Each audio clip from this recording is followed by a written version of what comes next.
90% traders forex मार्केटमध्ये shift होत आहेत. जे आधी इंडियन मार्केट करत होते ते आता फॉरेक्समध्ये शिफ्ट झालेले आहेत. याचे खूप कारण आहेत. कारण की इंडियन मार्केट हे फक्त 9:15 ते 3:30 याच टायमिंगमध्ये ओपन असते आणि टायमिंग कमी असल्यामुळे त्या मार्केटमध्ये खूप मॅनिप्युलेशन होते आणि लॉसेस होण्याचे चान्सेस पण खूप असतात. त्या अपोजिट जर आपण पाहिलं तर फॉरेक्स मार्केट 24/7 ओपन राहते. म्हणजे तुम्ही रात्री ट्रेड करू शकता, तुम्हाला जेव्हा फ्री टाइम असेल तेव्हा ट्रेड करू शकता, तुमचा जॉब झाल्यावर ट्रेड करू शकता, तुमचा बिझनेस झाल्यावर तुम्ही ट्रेड करू शकता.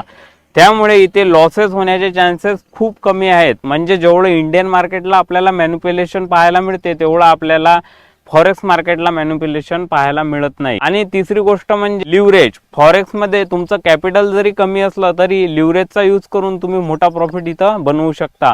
पण इंडियन मार्केटमध्ये लिव्हरेज हे खूप कमी मिळते, त्यामुळे तिथं प्रॉफिट बनवण्याचं प्रमाण पण खूप कमी राहते.